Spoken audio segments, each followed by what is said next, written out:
नमस्कार दोस्तों, आपका स्वागत है जीएस विद संजय में। आज की क्लास में क्या पढ़ना है उसके प्रमुख बोर्ड पर दिए हैं, एक एक करके आज इनको पढ़ेंगे। आइए शुरू करते हैं। सबसे पहले आज पढ़ना है इतिहास को जानने के स्रोत। इतिहास को जानने के प्रमुखतः दो स्रोत होते हैं, एक होता है पुरातात्विक स्रोत आर्कोलॉजिकल सोर्स, दूसरा होता है साहित्यिक स्रोत लिटरेरी सोर्स। तो साहित्यिक स्रोत और पुरातात्विक स्रोत के बारे में पढ़ना है। उसके बाद आज पढ़ना है सिंधु घाटी सभ्यता, भारत की प्राचीन सभ्यता जिसे सिंधु सभ्यता या हड़प्पा सभ्यता बोलते हैं।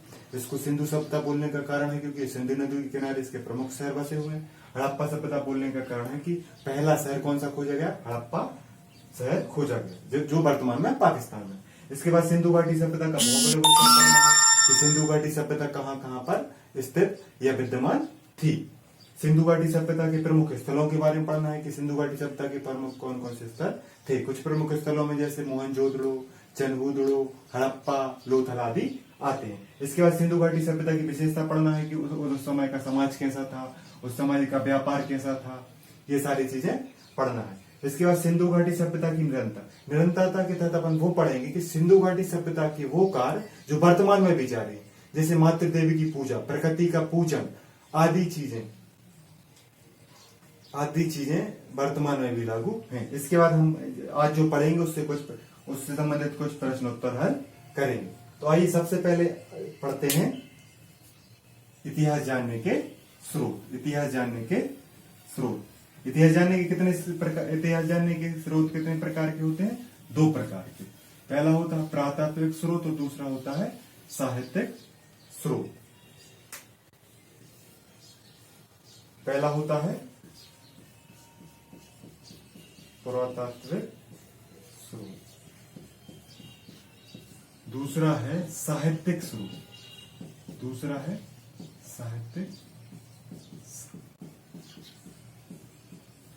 पुरातात्विक स्रोत ऐसा जिसमें पुराना तत्व या जिसकी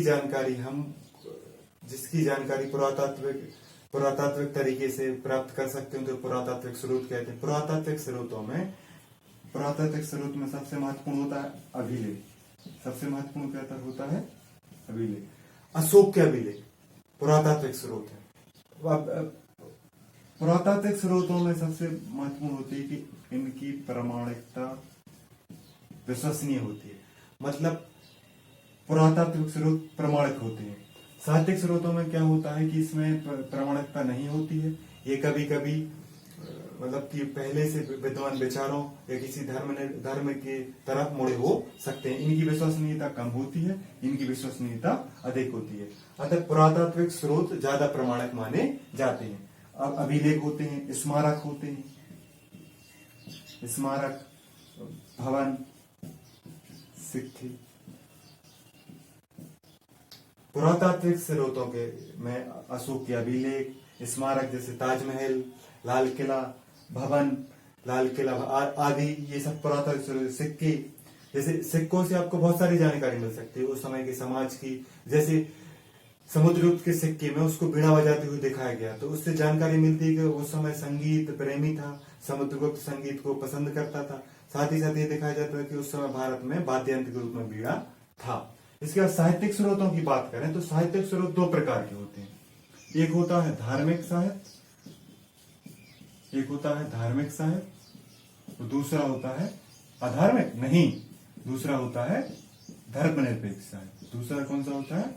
धर्मनिरपेक्ष साहित्य। इसी के अंतर्गत कौन सा आ जाता है? विदेशी विवरण। मतलब कि पुरातात्विक स्रोतों में आते हैं अभिलेख, स्मारक, भवन और सिक्के। साहित्यिक स्रोत में क्या आता है? धार्मिक साहित्य और धर्मनिरपेक्ष साहित्य, जिसके अंदर विदेशी विवरण भी लिख सकते। धार्मिक साहित्य में कौन कौन से? प्राचीन काल में 3 प्रकार के धर्म थे, ब्राह्मण धर्म, बौद्ध धर्म और जैन धर्म।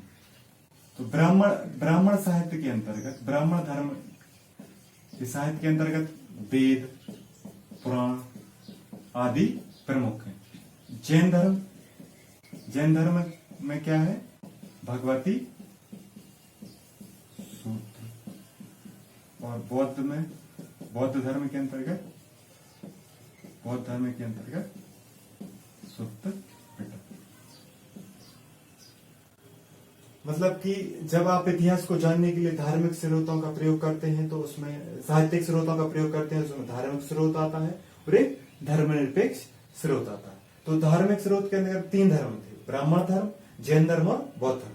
तो ब्राह्मण धर्म में आप वेदों को पढ़ सकते हैं, ऋग्वेद, यजुर्वेद, इनसे आप साहित्य की जानकारी या इतिहास की इन साहित्यों से आप इतिहास की जानकारी ले सकते हैं। जैसे वेद में बताया गया कि हिंदू कालीन समाज कैसा था, गायत्री मंत्र का उच्चारण कैसे किया जाता था, किन किन देवताओं को पूजा जाता था, उस समय कृषि होती थी कि नहीं होती थी, पशुपालन होता कि नहीं, इन सब की जानकारी आप वेदों के आधार पर प्राप्त कर सकते हैं। मतलब कि आप साहित्यिक स्रोत से इतिहास की जानकारी प्राप्त कर सकते हैं। बस उसमें आपको थोड़ी सी तटस्थ होके और सोच विचार करके उसमें उस साहित्य में से इतिहास को खोजना पड़ता है। जैन साहित्य के लिए आगम साहित्य बोला जाता है। जैन साहित्य के लिए क्या बोला जाता है? आगम साहित्य। ये क्वेश्चन कई बार बनता है कि आगम साहित्य किसे बोला जाता है। तो जो जैन धर्म का साहित्य होता है उसे क्या बोला जाता है? आगम साहित्य। ये बात आपको याद रखनी। और बौद्ध धर्म में सुत्त पिटक लिखा गया जिसमें बौद्ध के संघ की जानकारी मिलती है। धर्मनिरपेक्ष साहित्य, अगर धर्मनिरपेक्ष साहित्य का अपन उदाहरण देखें, धर्मनिरपेक्ष साहित्य का उदाहरण है तो कौटिल्य का अर्थशास्त्र। कौटिल्य का अर्थशास्त्र मतलब कौटिल्य जो चंद्रगुप्त मौर्य के समय जो प्रधानमंत्री थे, कौटिल्य जैसे चाणक्य बोलते हैं, उन्होंने एक पुस्तक लिखी अर्थशास्त्र जो राजनीति पर आधारित है।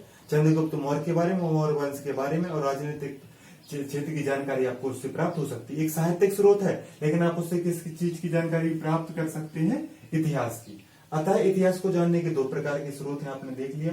एक होते हैं पुरातात्विक स्रोत, दूसरे होते हैं साहित्यिक। पुरातात्विक के अंतर्गत क्या आता है? अभिलेख, स्मारक, भवन, सिक्के या मूर्तियां भी आ सकती हैं। और साहित्यिक स्रोत में क्या आता है? धार्मिक साहित्य, धर्मनिरपेक्ष साहित्य।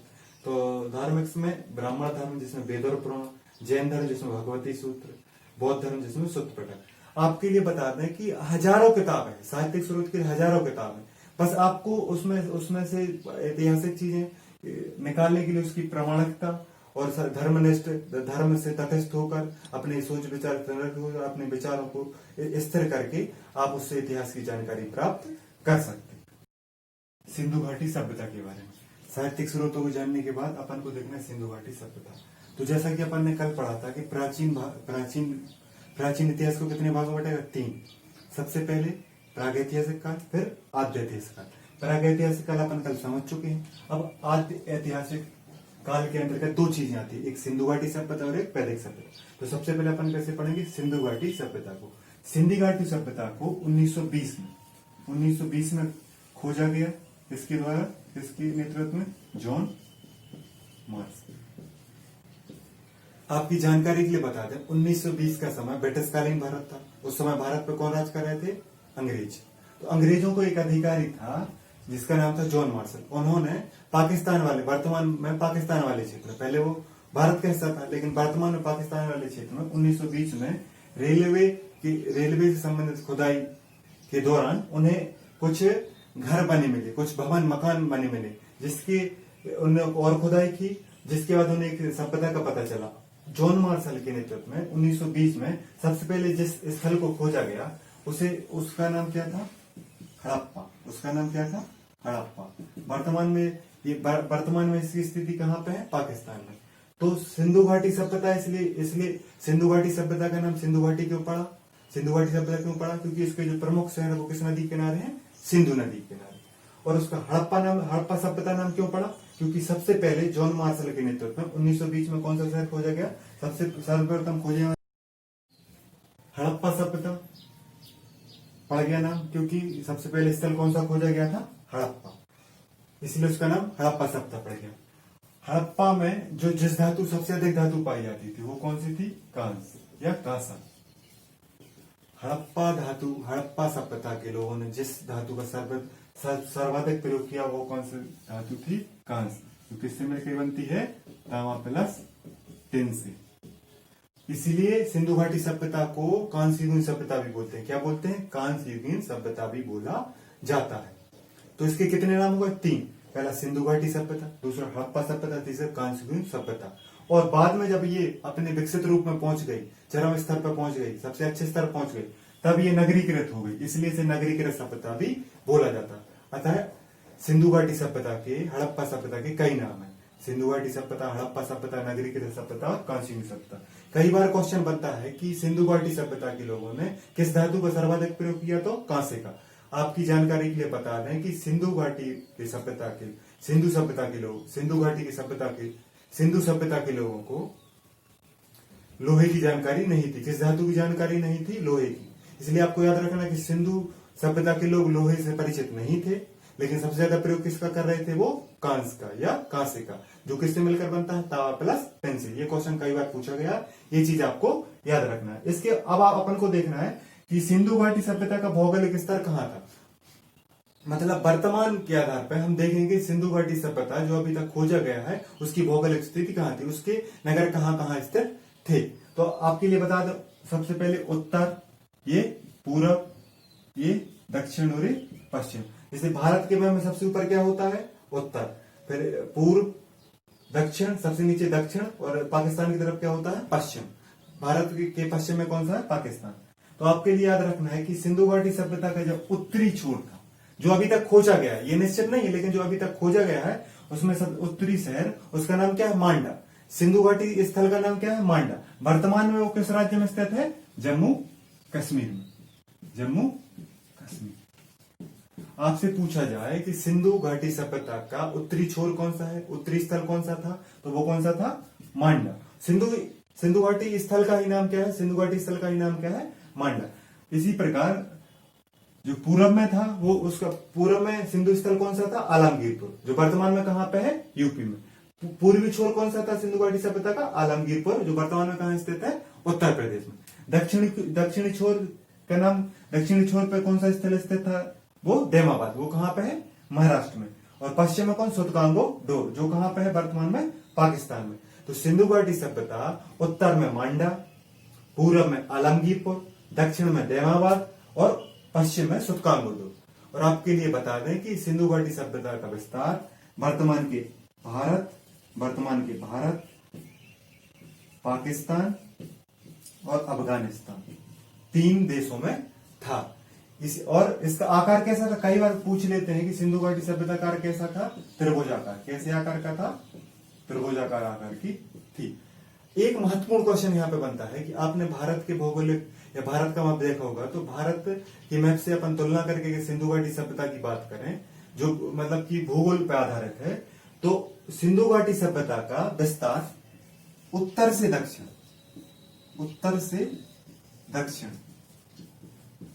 कम है, जबकि पूर्व से पश्चिम अधिक है। पूर्व से पश्चिम क्या है? अधिक। मतलब सिंधु घाटी सभ्यता उत्तर से दक्षिण में 1100 किलोमीटर में विस्तृत थी और पूर्व से पश्चिम में 1600 किलोमीटर में, जबकि भारत उत्तर से दक्षिण में अधिक है, पूर्व से पश्चिम में कम है। अगर आप देखा जाए जम्मू कश्मीर से लेकर केरल की दूरी क्या है? अधिक। यहाँ पे द्वारका से या गुजरात के अंतिम छोर से अरुणाचल प्रदेश की दूरी कम है। तो भारत का विस्तार कहाँ पे अधिक है? उत्तर से दक्षिण। जबकि सिंधु घाटी सभ्यता का भौगोलिक विस्तार कहाँ, किस दिशा में अधिक था? वो था पूरब से पश्चिम में। पूरब से पश्चिम में सिंधु घाटी सभ्यता कितनी फैली? 1600 किलोमीटर में। ये बात आपको याद रखनी है कि भारत का भौगोलिक विस्तार वर्तमान में उत्तर से दक्षिण अधिक है। सिंधु घाटी सभ्यता कहाँ था? पूरब से पश्चिम। और सिंधु घाटी सभ्यता के बारे में बता दें कि सिंधु घाटी सभ्यता की स्थिति भारत के पश्चिमी हिस्से में अधिक थी। भारत के किस हिस्से में? पश्चिमी हिस्से में, जिसमें पाकिस्तान वाला जो भाग है वहां पे सिंधु घाटी स्थल ज्यादा प्राप्त हुए हैं। इसीलिए मोहनजोदड़ो, हड़प्पा, चंद्रगुप्त, बहुत सारे जो महत्वपूर्ण स्थल हैं सिंधु घाटी सभ्यता के, वो वर्तमान में कहाँ स्थित हैं? पाकिस्तान में। इसलिए सिंधु घाटी सभ्यता का विस्तार अधिक कहाँ पे था? भारत के पश्चिम में। ये चीजें आपको जानकारी के तौर पर याद रखनी। तो सिंधु घाटी सभ्यता की जो 1920 में हुई, किसके नेतृत्व में हुई? जॉन मार्शल की। सिंधु घाटी सभ्यता में कौन सी धातु अधिक पाई जाती है? कांसा। सिंधु घाटी सभ्यता के कौन कौन से नाम है? हड़प्पा सभ्यता भी नाम है, नगरीकृत सभ्यता भी और कांस्ययुगीन सभ्यता भी। सिंधु घाटी सभ्यता की उत्तरी सीमा मांडा में, दक्षिणी सीमा देमाबाद में, पूर्वी सीमा कहाँ पे है? आलमगीरपुर में, और पश्चिमी सीमा कहाँ पे है? पाकिस्तान में। आपसे पूछा जाए कि कौन सी सीमा भारत में वर्तमान में स्थित नहीं है, तो कौन सी? पश्चिमी। सिंधु घाटी सभ्यता की अपन ने भौगोलिक विस्तार देख लिया। अब उसके अपन को देखना है प्रमुख स्थल। तो प्रमुख स्थलों को अपन ने एक तालिका बनाई है, जिसका अपन स्क्रीनशॉट ले सकते हैं या सुन के लिख सकते हैं। जिसमें अपन को स्थल का नाम देखना है, किस सन में उसकी खोज हुई, किस नदी के किनारे है, उत्खनन करता कौन था, वर्तमान में स्थिति क्या है, मतलब सिंधु घाटी स्थल की वर्तमान स्थिति कहाँ है, कहाँ पे स्थित है और उससे क्या प्राप्त हुआ है, ये सारी चीजें अपन को देखना है। तो सबसे पहले अपन देखेंगे जिसका नाम है हड़प्पा, जिसकी खोज हुई 1921 में, किस नदी के किनारे, रावी नदी के। हड़प्पा की खोज 1921 में हुई, रावी नदी के किनारे। किसने खोज की, दयाराम साहनी ने। हड़प्पा को किसने खोजा, दयाराम साहनी ने। वर्तमान में कहां पे, पाकिस्तान। हड़प्पा से ही सिंधु घाटी स्थल की सबसे बड़ा भवन कौन सा, अन्नागार। मतलब अभी तक खोजा गया है जो सिंधु घाटी सभ्यता में, उसमें सबसे बड़ा भवन कौन है, अन्नागार, जिसमें भंडारगृह के रूप में प्रयोग किया गया था। और साथ ही कब्रिस्तान के साक्ष्य कहां से मिले हैं, हड़प्पा से। हड़प्पा के बारे में एक महत्वपूर्ण चीज आपको याद रखनी की, हड़प्पा सिंधु घाटी सभ्यता को हड़प्पा सभ्यता बोला जाता है, लेकिन हड़प्पा सिंधु नदी के किनारे नहीं है। किस नदी के किनारे है, रावी नदी के। एक अपवाद टाइप का है, ये कई बार क्वेश्चन में पूछा गया है। अगर आपसे क्वेश्चन पूछा जाता है कि सिंधु घाटी सभ्यता का कौन सा स्थल रावी नदी किनारे है, तो आपका उत्तर रहेगा हड़प्पा। और आपसे क्वेश्चन पूछा जाता है हड़प्पा किस नदी के किनारे था, तो आपका उत्तर रहेगा रावी नदी। तो एक बार और ध्यान से देख ले, हड़प्पा की खोज 1921 में हुई, रावी नदी के किनारे पे है, दयाराम साहिनी ने उसकी खोज की, वर्तमान में पाकिस्तान में है। हड़प्पा से अन्नागार प्राप्त हुआ, हड़प्पा से ही कब्रिस्तान प्राप्त हुआ। दूसरा स्थल है अपना मोहनजोदड़ो, जिसका अर्थ होता है मृतकों का टीला। मोहनजोदड़ो का अर्थ क्या होता है, मृतकों का टीला, जिसकी खोज कब हुई, 1922 में। मोहनजोदड़ो किस नदी के किनारे है, सिंधु नदी के किनारे। किस नदी के किनारे है, सिंधु नदी। मोहनजोदड़ो किसने की, राखलदास बनर्जी ने। वर्तमान में कहां पे है, पाकिस्तान में। विशाल स्नानागार कहां से प्राप्त हुआ है, मोहनजोदड़ो से। कहां से की, नर्तकी की मूर्ति कहां से प्राप्त हुई है, मोहनजोदड़ो से। कई बार क्वेश्चन बना है कि सिंधु घाटी सभ्यता स्थल से प्राप्त विशाल स्नानागार किस स्थल पर स्थित था, तो वो किसमें था, मोहनजोदड़ो। आपको याद रखना है। तीसरा है चन्हुदड़ो। चन्हुदड़ो की 1935 में, सिंधु नदी के किनारे है ये, अर्नेस्ट मैकिने की, पाकिस्तान में है। अलंकृत हाथी और लिपस्टिक, वर्तमान में हथनी वाला जो सोशल मीडिया पे चल रहा है, हथनी को मार दिया गया, इसलिए आपको याद रखना है कि चन्हुदड़ो से अलंकृत हाथी प्राप्त हुआ। चन्हुदड़ो से जो महिला श्रृंगार में प्रयोग करती है लिपस्टिक प्राप्त हुआ। चन्हुदड़ो की खोज किसने की, अर्नेस्ट मैकिने। चन्हुदड़ो किस नदी किनारे, सिंधु नदी। सिंधु नदी के किनारे है। मोहनजोदड़ो और चन्हुदड़ो के बीच की दूरी लगभग 30 किलोमीटर है। दोनों एक ही नदी किनारे, सिंधु नदी के किनारे थे। चौथा स्थल है अपना लोथल। लोथल के बारे में आपको जानकारी याद रखनी कि लोथल एक बंदरगाही शहर था और वर्तमान में इसलिए कनेक्ट हो जाता है कि निसर्ग तूफान जो महाराष्ट्र गुजरात के तट से आया है, उसने किसको प्रभावित किया, बंदरगाहों से।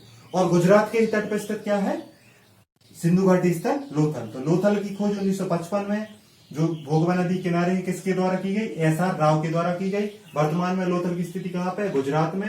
वो कैसा था, कैसा स्थल था, बंदरगाह था। वहां यहाँ पे मतलब कि समुद्र के द्वारा व्यापार किया जाता था। आपसे पूछा जाए कौन सा सिंधु घाटी स्थल बंदरगाह था, तो कौन सा था, लोथल। वर्तमान में लोथल की स्थिति कहां पे है, गुजरात में। ये चीज आपको याद रखनी है। वो लोथल किस नदी के किनारे था, तो भोगवा। अब अंतिम स्थल है कालीबंगा। कालीबंगा का अर्थ होता काले रंग की चूड़ियां। कालीबंगा की खोज कब की गई, 1961 में। कालीबंगा किस नदी के किनारे, घग्गर। कालीबंगा की खोज किसने की, बीबी लाल और बीके थापर। वर्तमान में कालीबंगा कहां पे है, राजस्थान। राजस्थान। कालीबंगा से क्या प्राप्त हुआ, चूड़ियां और जुते हुए खेत और बेलनाकार मोहरे। अब आपके लिए बता दें कि इन स्थलों को याद कैसे रखते हैं। हड़प्पा के बारे में आपको याद रखना है कि वो किस नदी किनारे है, रावी। जैसे आप बात को याद कर लो, जैसे आप मोहनजोदड़ो को याद करोगे, उसका अर्थ है मोहनजोदड़ो का मृतकों का टीला। तो मरे हुए लोगों के संबंध क्या हो सकती है, मरे हुए लोगों के बाद जलाया होगा तो उससे संबंधित राखल। तो मोहनजोदड़ो की खोज किसने की, राखलदास बनर्जी ने। कालीबंगा, काले रंग की चूड़ियां, तो बीबी ने थप्पड़ मार के काले रंग की चूड़ियां मारने को कहा, तो इससे आपको याद हो जाएगा बीबी लाल, बीके थापर और किस रंग की चूड़ियां मंगाई, काले रंग। स्थिति इनकी सारी चीजें आप इसको याद कर सकते हैं। कुछ प्रमुख स्तर थे। सिंधु घाटी सभ्यता की विशेषता और निरंतरता की, मतलब सिंधु घाटी सभ्यता की सर्वप्रमुख विशेषता क्या थी कि सिंधु घाटी सभ्यता एक नगरीकृत सभ्यता थी। आपके लिए बता दें कि जो स्मार्ट सिटी का वर्तमान में जो प्लान चल रहा है, वो लगभग 2500 वर्ष पहले सिंधु घाटी सभ्यता में अपना लिया गया था। सिंधु घाटी सभ्यता की सड़कें एक दूसरे को समकोण पे काटती थी। सिंधु घाटी की सभ्यता की सड़कें कैसे काटती थी, एक दूसरे को समकोण पर, जिससे एक्सीडेंट कम हो सकते थे। समकोण पे जब सड़कें काटती हैं तो उस पर चौराहा बनता है, जिससे उन्नत परिवहन किया जा सकता है। सिंधु घाटी सभ्यता में स्वच्छता का विशेष ध्यान रखा जाता है। सिंधु घाटी सभ्यता में क्या का, स्वच्छता। सिंधु घाटी सभ्यता की विशेषता है कि नगर की सड़कें समकोण पे काटती थी और नगर में या गांव में या सिंधु घाटी सभ्यता में जो नालियां बनाई जाती है उन्हें ढक कर रखा जाता था। वर्तमान में जो गंदगी फैलती है, जो स्वच्छता की बात चलती है, उसमें सबसे महत्वपूर्ण होता है कचरे का निस्तारण, नालियों को ढक के रखना। ये सारी चीजें वर्तमान में जो समस्या है, इन समस्याओं का निराकरण सिंधु घाटी सभ्यता लोग जानते थे। इसलिए सिंधु घाटी सभ्यता के लोग सीखते हैं अपन। सिंधु घाटी सभ्यता के द्वारा जो नगरीकरण का या जो स्मार्ट सिटी का प्लान है वो वर्तमान में भी फॉलो किया जा रहा है कि सड़कें संपूर्ण पर करनी चाहिए, स्वच्छता का विशेष ध्यान रखा जाना चाहिए, जिसमें नालियों को ढका जाना चाहिए। नगरीकरण सभ्यता थी, भवन किससे बने थे? पक्की ईंटों से बने होते थे। भवन पक्की ईंटों से बने होते थे और इन भवनों की जो सबसे महत्वपूर्ण खासियत थी, इनका जो भवन का जो द्वार है वो कहाँ पे खुलता था? मुख्य सड़क पर न खोल के पीछे की ओर खुलता था, जिससे एक्सीडेंट की समस्या कम होती थी। अगर अपन सिंधु घाटी सभ्यता की दूसरी विशेषता बात करें तो सिंधु घाटी का समाज एक उन्नत समाज था, जो व्यापार वाणिज्य करता था, अपने जीवन उन्नत तरीके से जीता था, नगरों में निवास करता था, व्यापार करता था, उचित तरीके से अपने जीवन को जीता था। रहन सहन की या समाज की बात करें तो समाज कैसा था? समाज इसमें लगता है कि कैसा था? मातृ सत्तात्मक। कैसा? मातृ सत्तात्मक। देखो, मातृ सत्तात्मक बोले जाने की सबसे बड़ी बात है कि नर्तकी की मूर्ति प्राप्त हुई, मातृ देवा की पूजा के साक्ष्य मिले हैं, इसलिए समाज को कैसा बोला गया? मातृ सत्तात्मक। मतलब सत्ता किसके हाथ होगी? ये निर्धारक नहीं है, ये पूर्ण रूप से सत्य नहीं, लेकिन जो खोज हुई, जो आंकड़े निकाले गए, जो मतलब की संभावना व्यक्ति के, उसके आधार पर समाज कैसा था? सिंधु घाटी सभ्यता कैसा था? मातृ सत्तात्मक समाज था। ये कई बार क्वेश्चन पूछा जा सकता है कि सिंधु घाटी सभ्यता का समाज कैसा था? मातृ सत्तात्मक समाज था। रहन सहन कैसा था? सभी लोग मिलजुल कर रहते थे। कैसे परिवार मिलजुल कर, मतलब कि परिवार बड़ा परिवार होता था। इनके अगर खान पान की बात करें तो शाकाहारी और मांसाहारी दोनों प्रकार का खाना खाया जाता, शाकाहारी भी और मांसाहारी भी। शाकाहारी और मांसाहारी दोनों प्रकार का। अगर धर्म की बात करें तो कोई धर्म नहीं था। कौन सी पूजा होती थी? प्रकृति की पूजा होती थी, सूर्य की पूजा होती थी, वृक्ष की पूजा होती थी, है ना, नाग की पूजा होती थी। तो प्रकृति पूजन सिंधु घाटी सभ्यता की जो सबसे बड़ी देन है, सबसे बड़ी निरंतरता है। सबसे बड़ी जो निरंतरता सिंधु घाटी सभ्यता की वो क्या है? प्रकृति पूजन। आज का मानव, जैसे 5 जून को पर्यावरण दिवस मनाया जाता है, तो प्रकृति को पूजने का उद्देश्य प्रकृति का संरक्षण, प्रकृति का सम्मान, प्रकृति को बचाए रखना। इसलिए प्रकृति की निरंतरता सिंधु घाटी सभ्यता के लोग ने जो प्रकृति पूजन को शुरू किया, जिससे प्रकृति का सम्मान किया जा सके, प्रकृति को बचाया जा सके, वो वर्तमान में भी जारी है। और बहुत बड़े बड़े संस्थान, यूएन जैसे संस्थान प्रकृति को बचाने में लगे हैं। पेरिस संधि समझौता जलवायु परिवर्तन को रोकने में लगा। उसका प्रमुख उद्देश्य क्या? प्रकृति का संरक्षण। तो प्रकृति का संरक्षण प्रकृति पूजन के द्वारा किया जा सकता है। अगर हम वृक्षों को में देवता का वास मानते हैं तो नहीं काटते, जैसा कि पीपल में देखते हैं। इसलिए प्रकृति पूजन सिंधु घाटी सभ्यता की सबसे बड़ी देन है और सबसे बड़ी निरंतरता है। वर्तमान निरंतरता से तात्पर्य कि सिंधु घाटी सभ्यता के समय से प्रकृति पूजन ऋग्वैदिक काल, फिर मौर्य काल, मुगल काल से होते हुए, ब्रिटिश भारत से होते वर्तमान में भी प्रकृति पूजन चला आ रहा है। और सिंधु घाटी सभ्यता की दूसरी बड़ी निरंतरता के स्वच्छता की प्रणाली। आज भी आप नालियों को ढकना चाहते हैं, आज भी आप स्मार्ट सिटी में रहना चाहते हैं। मतलब जो सिंधु घाटी सभ्यता के लोगों ने शुरू किया, आज उसको आप फॉलो कर रहे हैं, वही उसकी निरंतरता है। मोहरें, जो भी कोई भी काम होता है वो सील लगा के किया जाता है, मतलब कि सरकारी काम, उसमें मोहर लगाई जाती है, मतलब उसकी पहचान चिन्हित की जाती है। ये सारी चीजें महत्वपूर्ण है। इसके बाद अगर अपन देखें कि सिंधु घाटी सभ्यता की बात बोली जाती है कि सिंधु घाटी सभ्यता की रोम मिस्र सब मिट गए जहां से। हर बात कुछ ऐसी है कि हस्ती मिटती नहीं हमारी। मतलब सिंधु घाटी सभ्यता के समकालीन जो बहुत सारी सभ्यताएं थी, मेसोपोटामिया की सभ्यता, रोम की सभ्यता, मिस्र की सभ्यता, ये सारी मिट गई। लेकिन सिंधु घाटी सभ्यता की जो प्रकृति पूजन वाली, स्वच्छता प्रणाली वाली, नगरीकृत सभ्यता, पकी ईंटें, समकोण पे सड़कों को समकोण काटना, शाकाहारी भोजन, मांसाहारी भोजन, वृक्ष की पूजा, सूर्य की पूजा, ये वर्तमान में भी जारी है। मतलब सिंधु घाटी सभ्यता के लोगों ने भी इसको अपनाया, वर्तमान का मानव भी इसको अपना रहा है। यही उसकी निरंतरता है, यही सिंधु घाटी सभ्यता की खास बात है। सिंधु घाटी सभ्यता के बारे में ये सारी जानकारी है। उम्मीद है आपको ये समझ में आया होगा। इससे संबंधित अपन क्वेश्चन देखेंगे।